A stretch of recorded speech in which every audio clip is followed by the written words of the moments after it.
Hello, everyone. Welcome back to my channel. This is Mary Esther Miranda Gilbert, nutritional physiologist, nutritional healing specialist, and founder of the True Health Master Institute of Holistic Personal Health Management. Welcome back. Anyone who's new to the channel, welcome. I'm here with a few of my Institute members tonight, and I have some very important information for all of you out there concerning the toxins that have been in the body for quite some time, especially the recent news item. So tonight's topic is going to be about the acetaminophen and all of the horrifying health effects that not only the acetaminophen by itself has on the body, but also in these products, they also add the other ingredients that are even more toxic. So I'll be going over all of those, and I'll also be covering the a few of the botanicals that are in my book, Potent Superfoods for Lifelong True Health, that cover the scientific documentation of how many botanicals that are available to us are able to detoxify the body, especially the liver and the kidneys. So I'll be going over that information as well.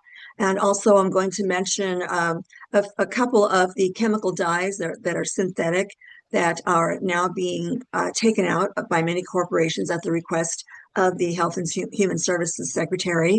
So I'll be covering a little bit about that as well. So let me go ahead and share my screen with everyone. So the first thing we'll be covering is the adverse, horrifying, toxic health effects of acetaminophen, namely Tylenol, which that was the product that was mentioned by the president when he had his Health and Human Services Secretary, RFK Jr., by his side, and he and his team were reporting all of the health effects that this particular drug has on the body, and it's an over-the-counter drug. But the president was mentioning the name Tylenol. So I'm covering those particular ingredients in this particular product. Miss Esther, I don't So know if you're recording. Don't forget to record. I am recording. Perfect. Okay. Yeah. So and also we'll be covering the pain-relieving, detoxifying, healing properties of functional food phytonutrients with no adverse health effects. Once you see all of the terrible side effects of these products and you compare to what these wonderful phytochemical compounds in these foods, they actually have no adverse health effects. So I'll show you the science on both of those platforms. So first of all, let's define what is acetaminophen. It's an analgesic or pain reliever and an antipyretic or fever reducer. So acetaminophen is not a non-steroidal anti-inflammatory drug called NSAIDs, like ibuprofen, like Advil, Motrin, or naproxen, like Aleve. Although the focus of this report is on acetaminophen, the NSAIDs also have serious health side effects. So I also included a scientific reference that covers all of the side effects of the NSAIDs. So tonight, though, we're going to be concentrating on the acetaminophen and all the other ingredients in this particular product. So let me show you just a few of the adverse health effects of this particular product, acetaminophen, that contains acetaminophen. So recently, reviewed mounting evidence that acetaminophen use is susceptible. Babies and children is associated with the development of autism spectrum disorder and other neurodevelopmental disorders. And I'll show you the scientific references where this information comes from. I don't know where Secretary RFK Jr. got and his team got their information, but this one certainly confirms what they reported. So the acetaminophen administration is susceptible in babies and children is a causative agent for the induction of many, if not most cases, of the autism spectrum disorder. So this is what the science so far has found. And it's not to say that it's conclusive, because there's so much more research that needs to be done, or maybe a lot has already been done and we just haven't been exposed or shown that yet. It hasn't been disclosed to us yet. So the acetaminophen, also known as APAP, that's an abbreviation for automatic positive airway pressure, and that's a UK reference for this particular item.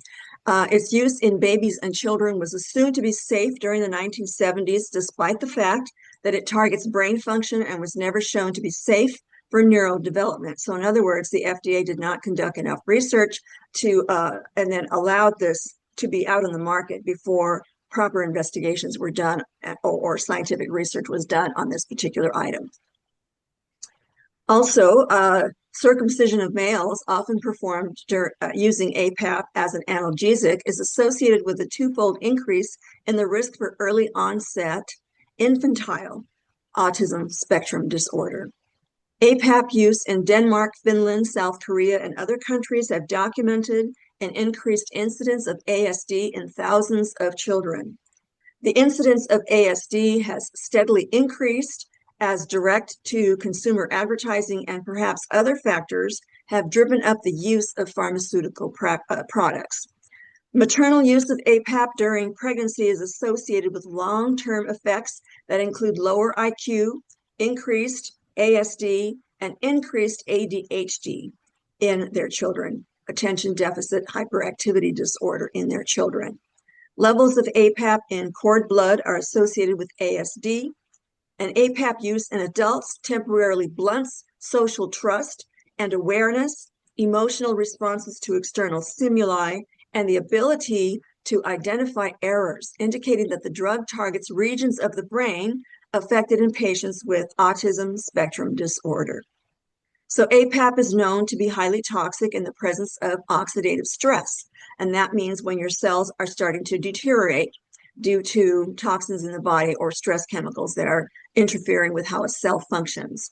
So the degenerative process is also known as oxidative stress. Via a mechanism that involves the formation of the toxic metabolite NAPQ and concomitant mitochondrial damage, mitochondrial being the energy producing organelles that are within each one of our trillions of cells. They are the energy producing factories. So those are damaged as well. And possibly mitochondrial dysfunction also play a role in ASD. So here are the horrifying Tylenol ingredients per capsule. Now, if this video gets taken down on YouTube, I will post it to Rumble. And I'm going to, for my members, see, members get access to this particular document. Every time I prepare a document for our Friday night calls, the members get access to these documents. And so they can access the links and do their further research that I provide for them. But if you would like to join as a member, it's very easy. I'll show you at the end of this video how you can join as a member. And it's a very affordable monthly rate where you gain a cumulative knowledge on how to protect your health and what to put in your body, what not to put in your body, that kind of thing. So, this is the kind of thing that you learn as a member. But for now, I like to post these videos out on the public here at my YouTube channel for all to see.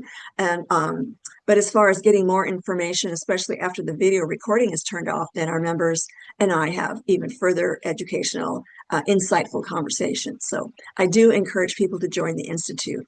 So anyhow, these are the ingredients for Tylenol. So the active ingredient is the acetaminophen, and the inactive ingredients are the following. So Tylenol contains carnauba wax, and I only provided the link to a site that will describe what carnauba wax is and that it is indeed a safe ingredient in this product. So it's actually digestible and has nutrient value. So that I don't have a problem with. But the second, the rest of the ingredients here, the second one is cornstarch. If it's not organic cornstarch, then it's not going to be, it's going to be hazardous to your health, in other words, because of the genetic modification of the corn. Starch itself doesn't have very many nutrients anyway, even if it is organic. All the nutrients are taken out of the corn, and all the fiber and all the things that make corn good for you are taken out. So I don't really advocate any kind of starch in the diet. So when you have a product like Tylenol that does not have any organic ingredients, then you know for sure that 99% of the corn or cornstarch or any corn products are going to be genetically modified. And that means doing damage to your DNA, which I will cover in a little while here. So anyhow, the cornstarch is has been found to have serious adverse events of GM consumption, include mortality, tumor or cancer, significant low fertility, decreased learning and reaction abilities, and some organ abnormalities. All right, so I'm giving you very, very brief introduction to each one of these ingredients. And I do provide, as you can see by the scientific references here, the scientific researchers who have really elaborated on their reports on the subject. So, all right, so the next one is FD&C red number 40. Now, this synthetic red dye inflicts DNA damage, particularly in the presence of a HFD, which leads to altered gut microbiota and subsequent inflammation in the distal colon, the end part of the colon. These findings contribute to the growing body of evidence illustrating red 40's adverse impact on colorectal carcinogenesis. So it develops cancer in the colon. All right, now aluminum lake. Aluminum lake is related with many brain diseases, including Alzheimer's disease, Parkinson's disease, and multiple sclerosis. Aluminum lake exposure occurs mainly through the environment, occupational or otherwise, and dietary factors for humans.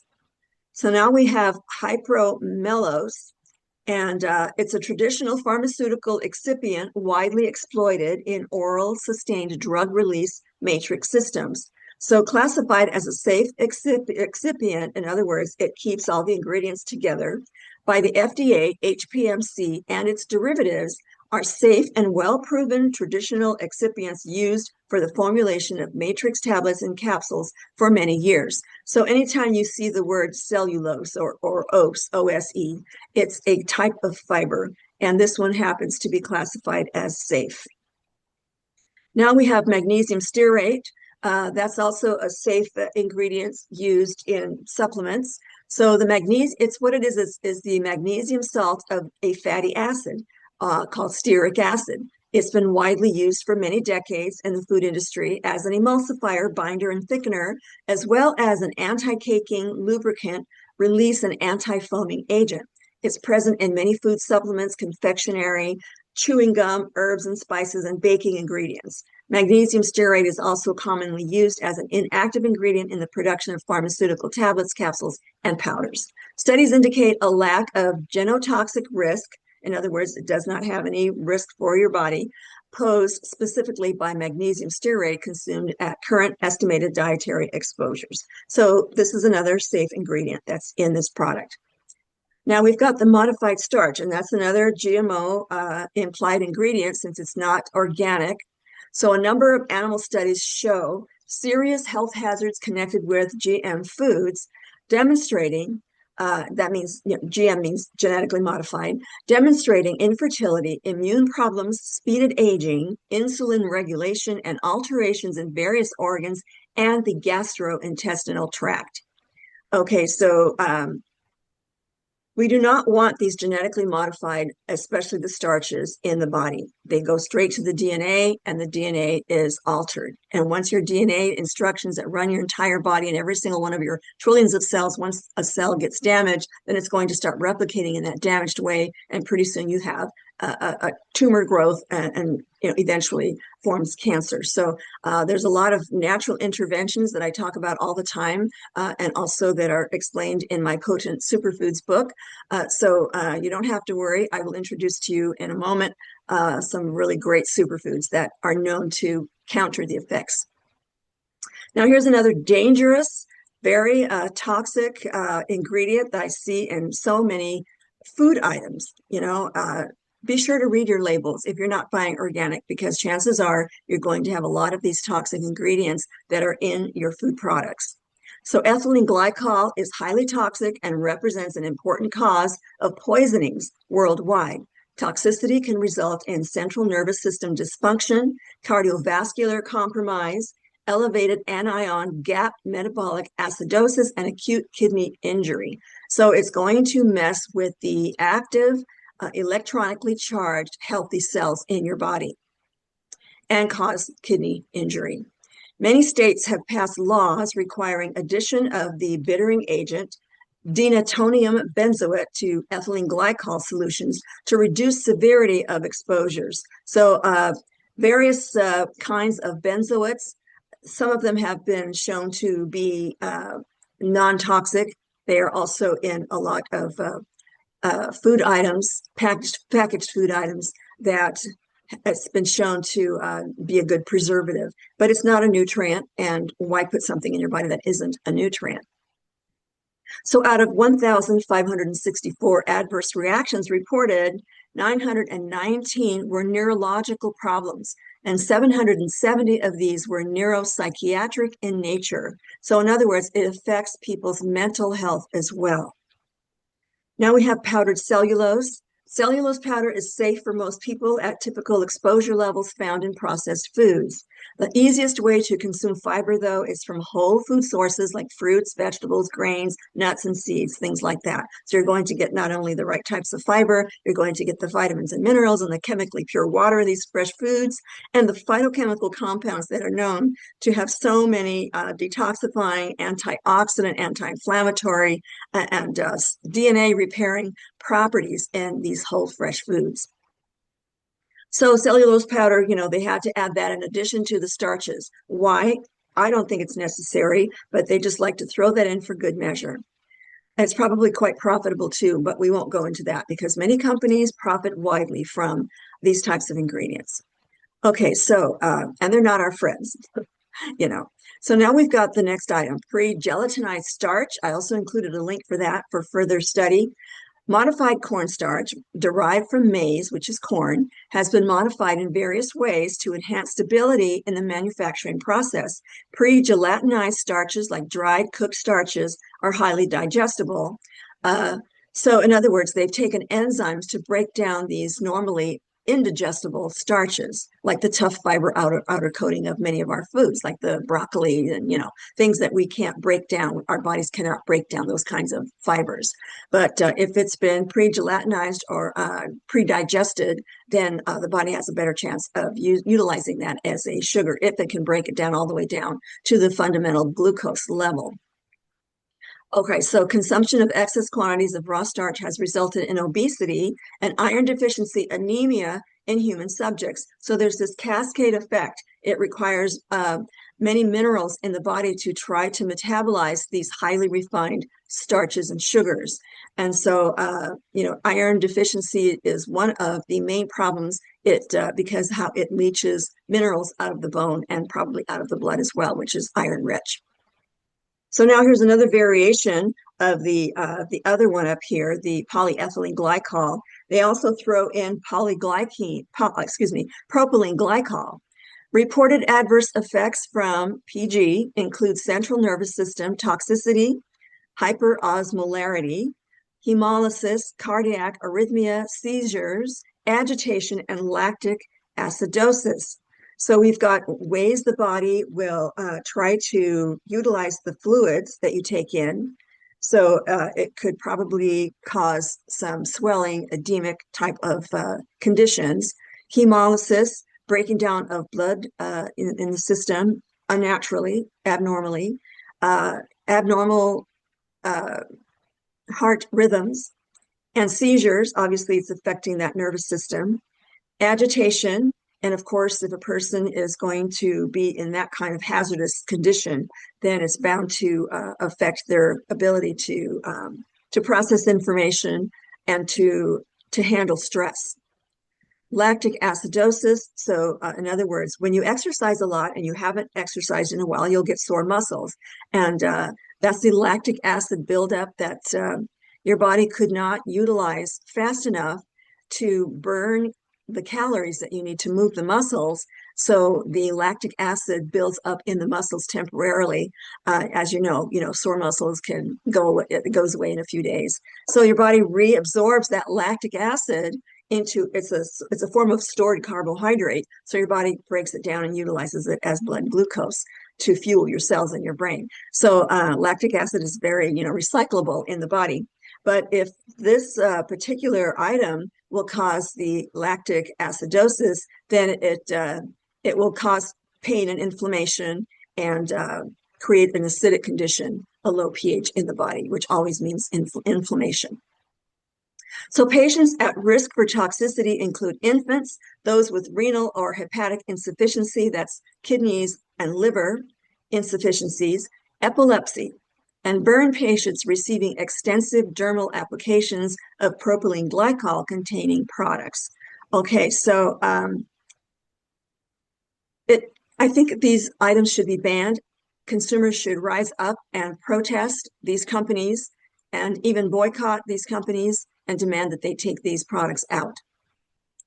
Okay, here's another horrifying thing. Shellac, termed by the FDA as E904. It's made from the resinous, now don't get grossed out, okay, but to me it's very disgusting. It's made from the resinous secretions of the female lac bug, Caria laca, which feeds on host trees, primarily in India and Thailand. The secretion hardens into a protective shell from the insect's larvae. This raw resin, called lac, is harvested from tree branches, processed to remove impurities, and then dissolved in ethyl alcohol to create the liquid shellac used in wood finishes, cosmetics, and as a glaze for confections. So any of you who like your sweets out there and see this wonderful, beautiful red glaze on your confections, you're eating bug guts. E904 is considered to be of low acute toxicity. Results of the available genotoxicity studies do not raise concern for shellac. So apparently the body is very, very good at recognizing molecules it can use to break down for energy or for, once this protein-like resin is broken down by the body, then the body can use it. But it's not a nutrient, an essential nutrient. And the idea of consuming the secretions of this particular insect, and they're not pretty insects. I was going to post a picture of it, but I just couldn't do it. Okay, if you want to look up the Caria laca, lac bug, go right ahead and you'll see what it looks like. Why would you want to do that? I don't know. Okay. Next, sodium starch glycolate. Oh yeah, the list goes on. We're not done yet. This is one product, okay, called the TYLENOL.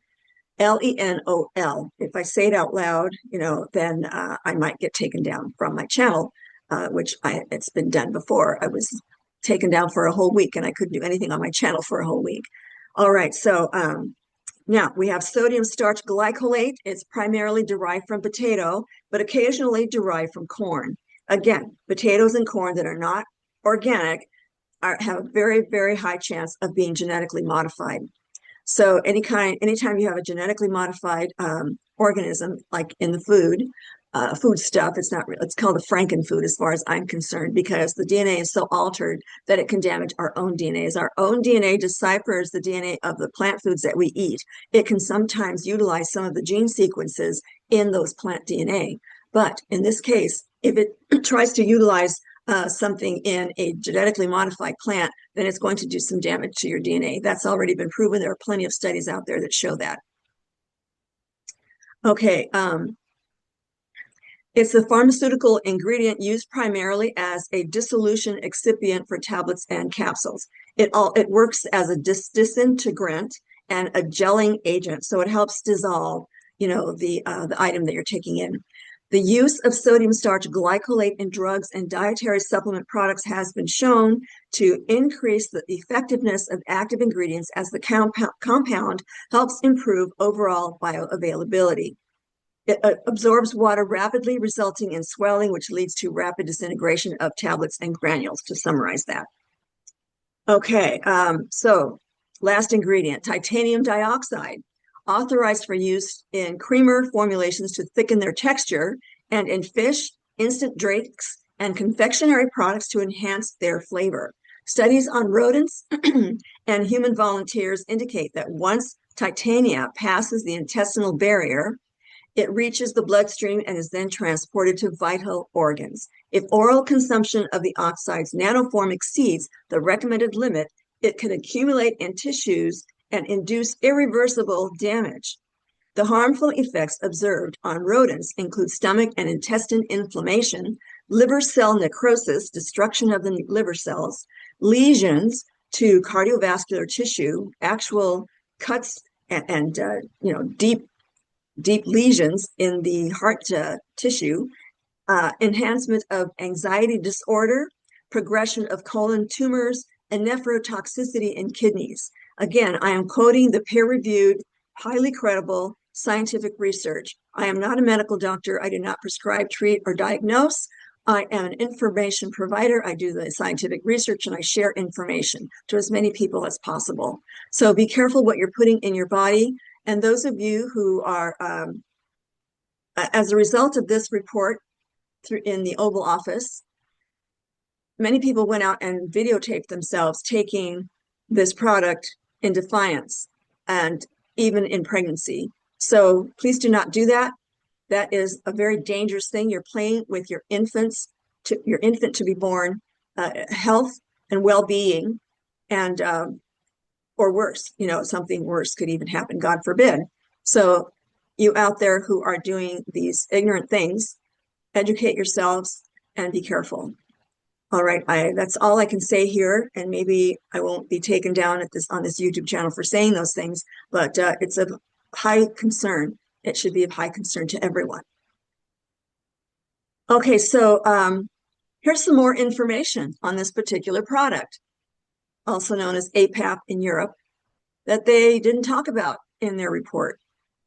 So liver damage, acute liver failure, overdoses of acetaminophen can cause severe, sometimes fatal liver damage, or it's also called hepatotoxicity. This can lead to the need for a liver transplant. Acetaminophen overdose is one of the most common causes of liver failure in the United States and accounts for a significant number of liver transplants. How it happens: when large amounts are ingested, the liver's primary metabolic pathways become saturated.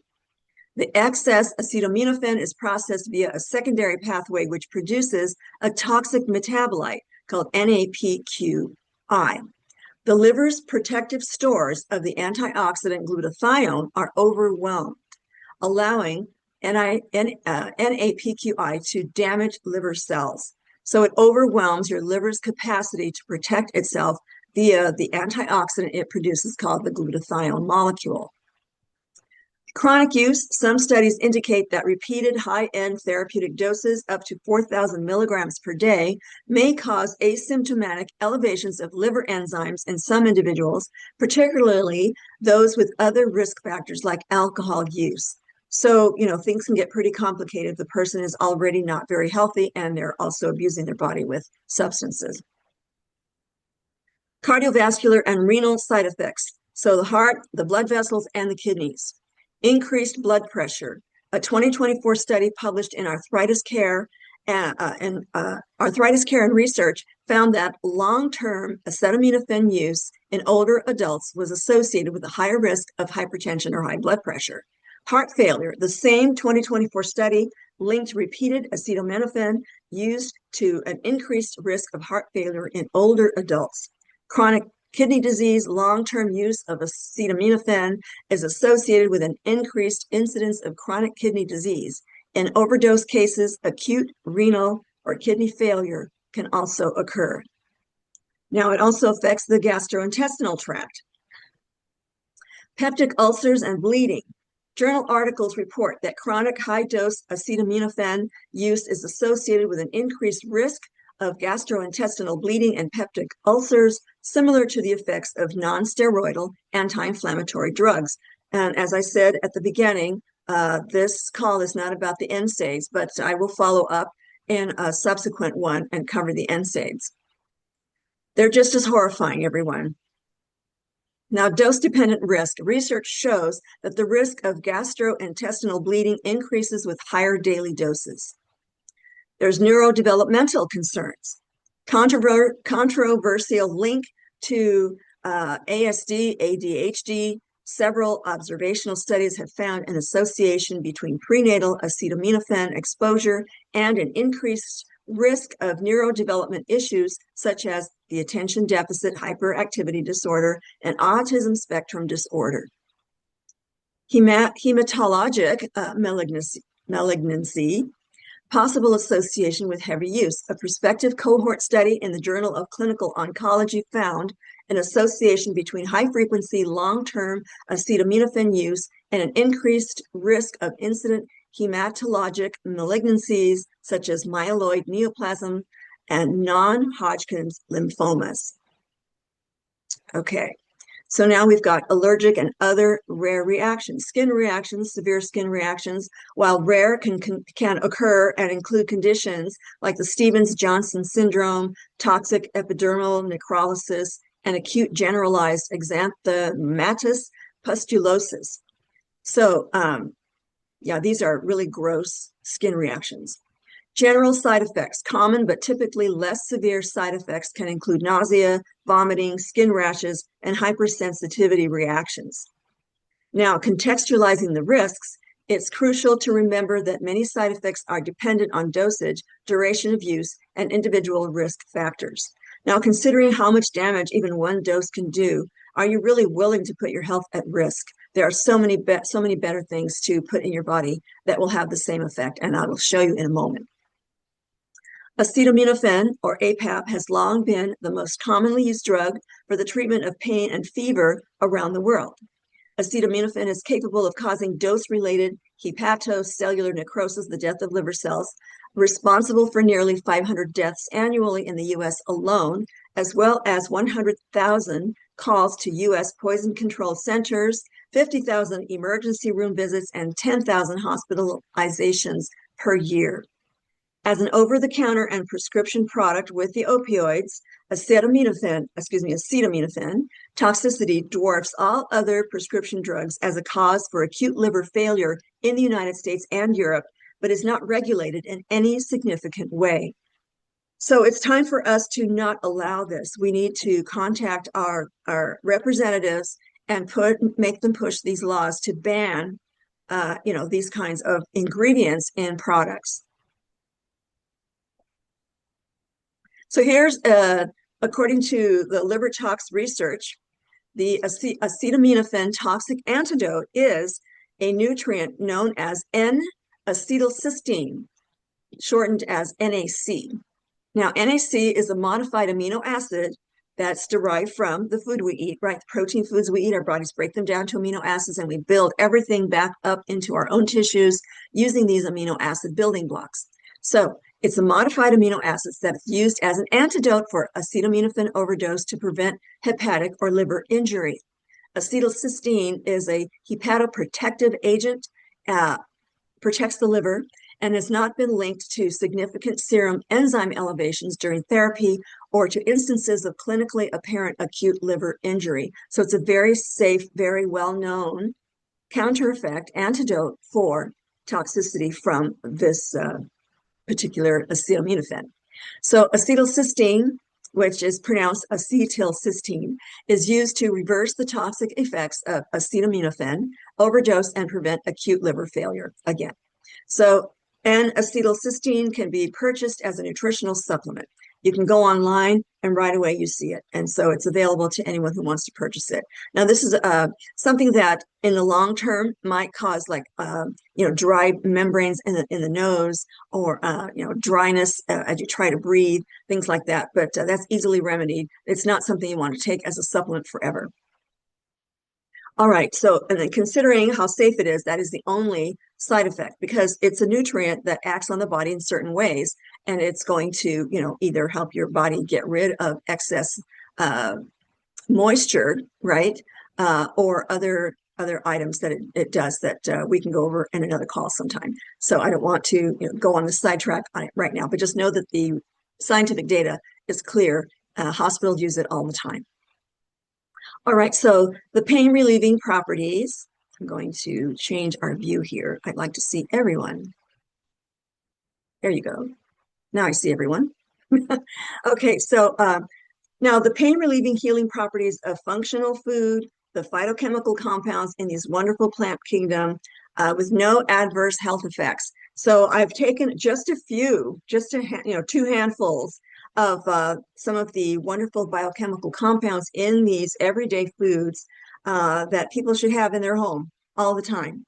And I have in my book, Potent Superfoods for Lifelong True Health, 109 such botanicals, and these are just a few of them. So I have extensive scientific research compiled into this book, so that every single one of these botanicals, you'll see all the scientific research that's been done on these particular botanicals.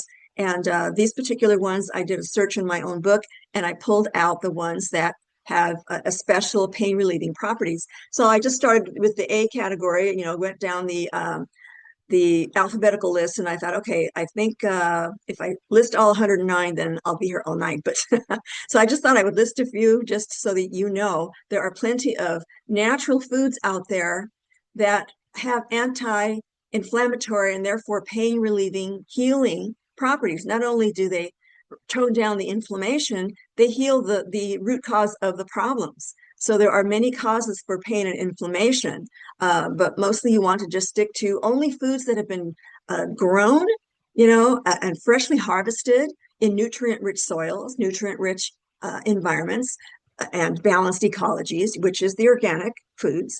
And then also you want to just make sure that you don't go into these other dried foods or capsules too much, because you want the enzymes, you want the water in these foods, and you want the active energy that's pulsing in these cells in these whole foods. So those will also help alleviate so many health issues. All right, so that's just a short list for you. I want to enlarge this. I got this from one of the research studies, and I just love to borrow their charts. They're so informative. I'm not going to read every word, obviously, but these are the foods that they mentioned in their research study, right? And they also show the special phytochemical compounds that are in these foods, like EVOO, for instance. It's rich in antioxidants, especially the phenolic compounds. And if you're not familiar, those of you who are new to my channel, if you're not familiar with some of these phytochemical compounds, then just watch the videos. And my books, especially this one that I just mentioned, will explain what all of these phytochemical compounds in these foods do for you. So they're very, very important to our health.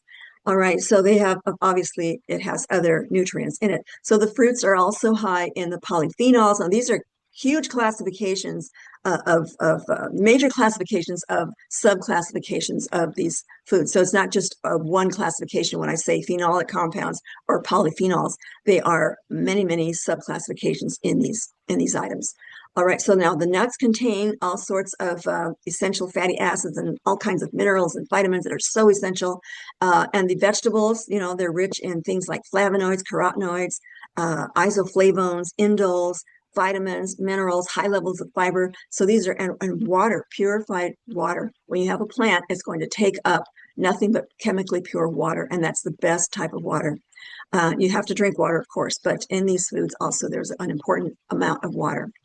And yogurt, it's good for the intestines. Coffee even, the organic coffees, they're rich in the phenolic compounds as well. Eggs are stellar. They contain the sulfur, which every single one of our trillions of cells utilizes sulfur for detoxification and antimicrobial, things like that. So they are rich in the B vitamins, the minerals, and these wonderful precursors for our nervous system. All right, so and bluefish and legumes and red meats and cow. Now, when you get down to the red meat and cow's milk, it's important to have them balanced. You don't want a disproportionate amount of these, very important proteins for your diet, because they have the full range of amino acids that our bodies can't make. So we need to get them from animal-derived proteins. But also you have to balance them with the raw foods, all these wonderful foods in the plant kingdom with their enzymes that help digest these very proteins. So, the scientists that put this table together, they list these and they list the cautions that go along with it. So but they added curcumin at the bottom. I don't know why they should have put it. I guess it's because it's the spice and they didn't have any other spices listed here. But all the spices are pretty much very important for your health too. Now, curcumin, this is found in the root called turmeric. It inhibits the expression of pro-inflammatory cytokines. So these are proteins that go in whenever there's some damage in the body, and they alert the immune system. They go in and they cause inflammation. Sometimes when you're injured, the inflammatory process is very important for the first step of recovery and healing. But if a person is in a chronic state of inflammation all the time, the cytokines are always present. And that's one of the markers that laboratory tests show if a person is in an inflammatory state. Okay, so I thought I would just share that fun little table that these wonderful scientists have put together for us. All right, so now getting toward the end here, liver and kidney damaging chemical dyes. Now, I was going to do a whole nother segment on this, but I thought I'd throw that in as a precursor to things that are coming soon. I think I have already covered chemical dyes in a previous video, but I know it's been some time. But anyhow, they're the chemical synthetic dyes that are used in foods, in supplements. You have to be careful what you buy. Read the ingredients of everything that you buy. If it's not a fresh food and you're buying packaged foods, read the ingredients and you'll be horrified. If it's not an organic product, it's going to contain many of these toxic ingredients, including the synthetic dyes that are so damaging to the liver and the kidneys. So concerning this subject, I included the references at the end of this document. This group of scientists here, headed by Rubio, and the other group headed by Olas, they show that the Human Health and Resources Department has already gone over the scientific research data and presents some very nice reports about the toxins in the chemical dyes. So here's some more foods that will help detoxify the liver and the kidneys. So again, in the Potent Superfoods for Lifelong True Health book, you can find this book on my website, which I will show you in a moment, how to order it. So again, I just pulled out just a few, from the book, and it'll show you all of the science associated with how these phytochemical compounds in these wonderful plants will help detoxify the liver and the kidneys. So I always list my scientific references. All the references you saw in parentheses, I just list them all here. You can just peruse them. If you become a member, then you'll have access to these links. So a lot of references today. All right, now, real quick introduction to some of you who are new to my channel, who aren't familiar with the books I've written. The Nutritional Synergy System I compiled for clients many years ago, and I've been using that to allow them to choose from a huge variety of different types of foods, categorized in special categories so that to ensure that they are completely and correctly nourished. So selecting foods from my nutritional synergy system ensures your body will get everything you need in order to recover your health, improve your health, and achieve your health vibrancy, and also master your health. I also have one for those who are serious about exercise and losing body fat and still maintaining, lean muscle, and even those who are just starting out to exercising and wanting to reduce their body fat. It'll teach you how important it is to exercise to maintain a certain amount of lean body mass in order to elevate the metabolism and get your body to dip into the body fat stores instead of your valuable tissues. You don't want to consume yourself when you're dieting out there. That doesn't work. You want to exercise to shift their whole metabolism to burning fat. Alrighty, so now the True Health Mastery book is pretty much a primer to introduce everything that I do, and it will introduce you to holistic nutrition and the industries that have improved and have been able to help the consumer make better choices. So I go through pretty much the whole basic fundamentals of what it means to have better health, to achieve true health mastery, and also a supplement on how to select the right supplements book as well. So again, if you want to share what you've seen today with someone, hitting the like button, by the way, it helps the YouTube understand that it needs to put this video in front of more people. So I'd like to grow my channel so I can get the word out. People are suffering out there. They don't know how many toxins they're putting in their body. They don't know that their health issues have much to do with how toxic they are. So please help me get the word out by hitting that like button. And if you like what you see, please subscribe if you haven't already, and hit and tap the notification bell so you'll get notified of the video that I produce every single week for everyone.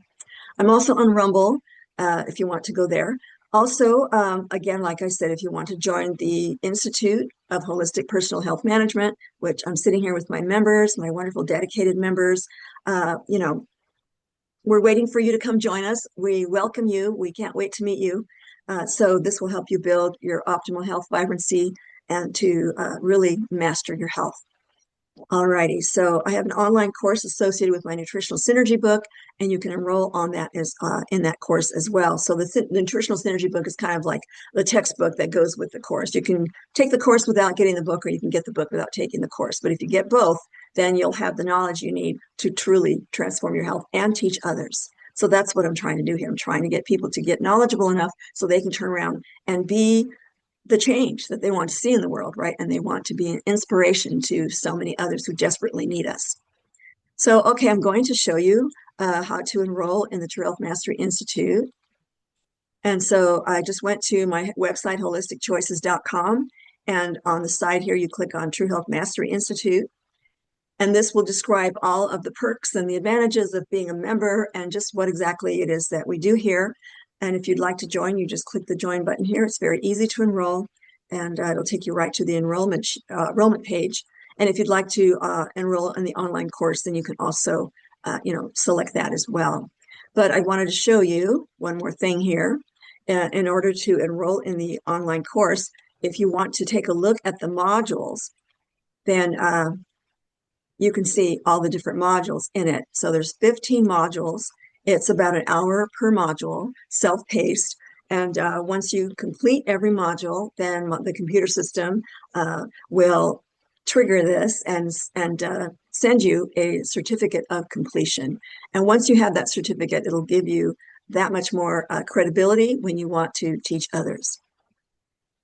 Alrighty, so that's pretty much what I have for everyone tonight.